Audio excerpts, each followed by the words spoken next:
From the dawn of human civilization, ethics has been praised as one of the highest ideals, a guiding light that helps us distinguish right from wrong, good from evil. But have we ever stopped to ask, is morality truly as noble as we think? Or is it, at its core, a concept designed not to enlighten but to regulate?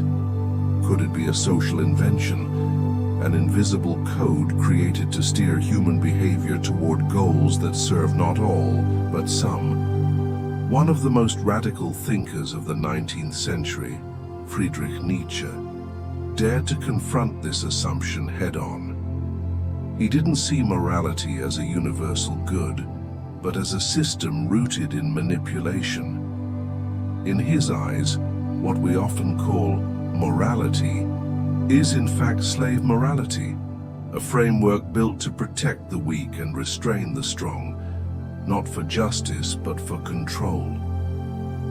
To Nietzsche, this morality was not about truth or virtue. It was a survival mechanism for the powerless, a clever way to make strength seem sinful and meekness appear holy. Qualities like humility, self-sacrifice, and obedience weren't signs of goodness but of submission. Morality then became a weapon not forged by philosophers but by the fearful. On the other hand, Sigmund Freud approached morality not from the battlefield of power, but from the battlefield within ourselves. The father of psychoanalysis argued that morality isn't a conscious choice. Rather, it's a psychological imprint, a construct formed by society and planted deep in our minds from childhood. He called it the superego, the internal voice of soul, the civilization whispering what is acceptable and what is not. But Freud warned, this inner voice doesn't always serve us. It often contradicts our most basic human instincts, our desires, our needs, our nature. And when these instincts are repressed for too long, they don't vanish. They erupt, sometimes in silence, sometimes in scandal. Morality, then, becomes not a guide, but a cage. So we are left with a haunting question. Is morality a universal value or a mask? A mask we wear to hide the primal truths within us. The irony is stark. What one era considers moral, another might deem monstrous. In the Middle Ages, loyalty to the church, even at the expense of reason, was seen as a virtue. Today, rebellion and personal freedom are celebrated. In some cultures, sacrifice for the group is sacred. In others, the individual reigns supreme. This reveals a deeper truth. Morality is not fixed. It evolves. It bends to power, to culture, to time. It is shaped less by ideals than by needs, especially the need to survive. Before laws and religions, humans lived by instinct. But instinct alone wasn't enough when we began forming tribes, villages, societies. To survive as a group, there had to be order, and order required rules. Ethical behavior, like sharing food or protecting the weak, didn't begin from compassion but from pragmatism. Acts that preserved peace and stability were repeated. Those repetitions became norms. And from those norms, the idea of morality was born, not in temples, but in the fire pits of survival. As communities grew and hierarchies formed, morality transformed again, from a shared agreement into a strategic tool. The powerful learned they could not only control land and labor, but also beliefs. Morality was repurposed into a system that justified their rule, punished resistance, and preserved their position. Obedience became a virtue. Dissent became a sin. And here lies the paradox. The moralist, who believes he is fighting for a better world, often ends up feeding the very thing he despises: cruelty. His indignation, his so-called righteous anger, can quickly turn into intolerance. He no longer sees the human being before him only a symbol of corruption or evil. In that moment, the moralist ceases to be moral. He becomes a zealot. This is why Nietzsche was so wary of moral crusades. He saw how easily the will to truth could become the will to power. When someone insists too strongly that they are right, it often means they are not seeking truth, but control. Their morality becomes a tool for domination, not liberation. Let's pause and ask ourselves, have you ever seen a comment thread where someone is supposedly defending justice, but ends up shaming others with contempt?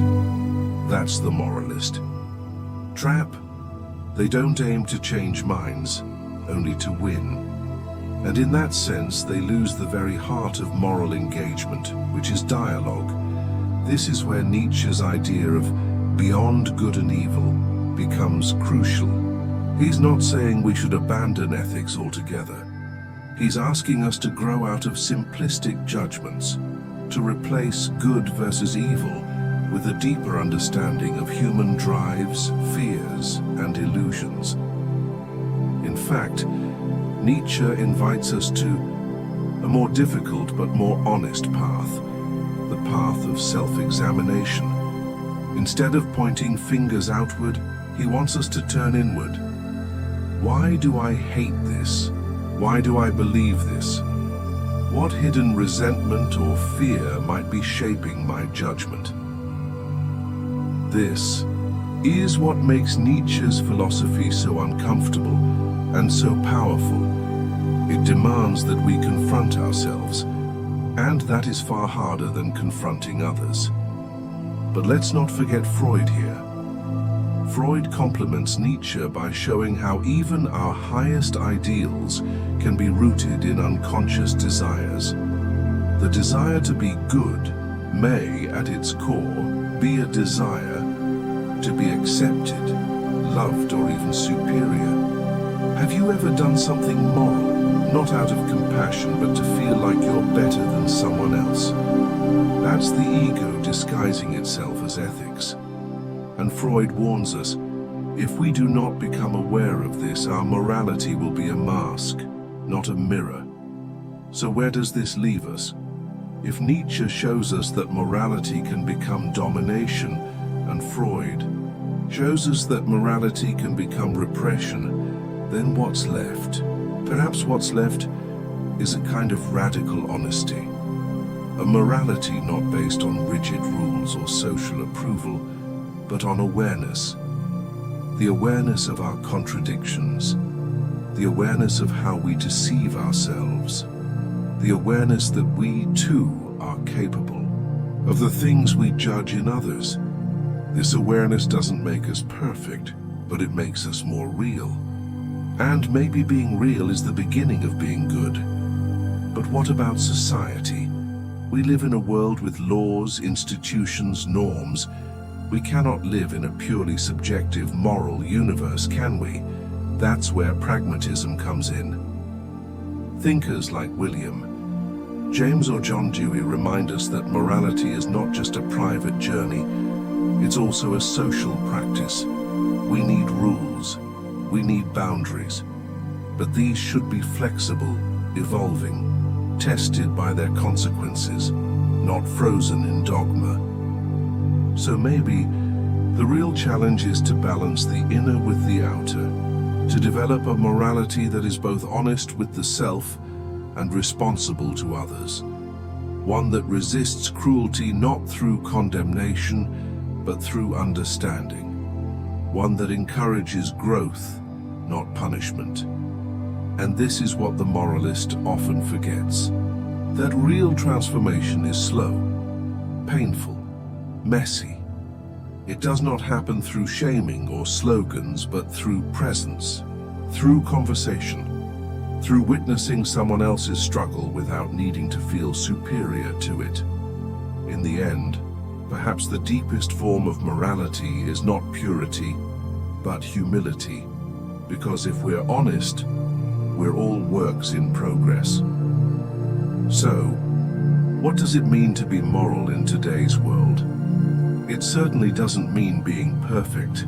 It doesn't mean having all the right opinions or pointing out all the wrong ones. It means living with awareness, not just of what we do, but of why we do it. It means acknowledging that sometimes we act out of fear. Sometimes we are kind not because we're good, but because we're afraid of being judged.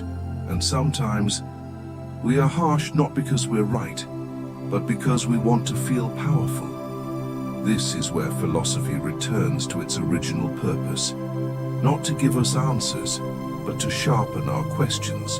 What kind of person am I becoming? Do my values still serve me, or do they imprison me?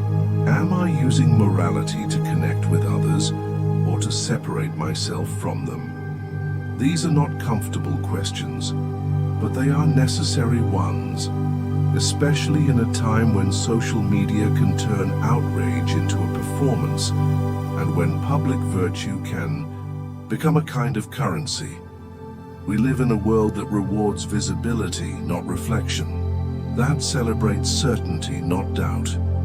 But true morality, the kind Nietzsche, Freud, and even the pragmatists hint at, is rooted in uncertainty, in struggle, in becoming. Maybe that's why we're so tempted by the figure of the moralist, the one who always knows what's right, the one who never doubts, never hesitates, never falters.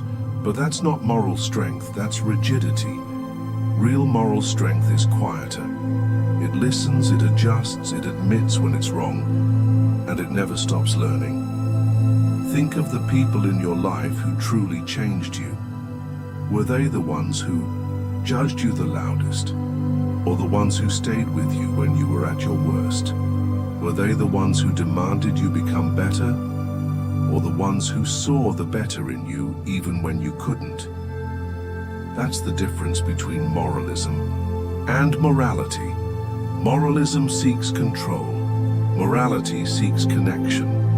Moralism shames. Morality understands. Moralism performs. Morality transforms. And that's the challenge of being human, to resist the seductive simplicity of judgment and embrace the complexity of compassion, to live not above others, but alongside them, to ask always, what kind of world am I creating?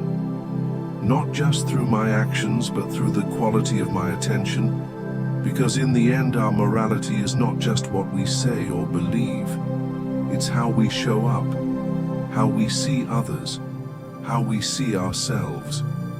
And maybe, just maybe, that's where true goodness begins, not in being right, but in being real.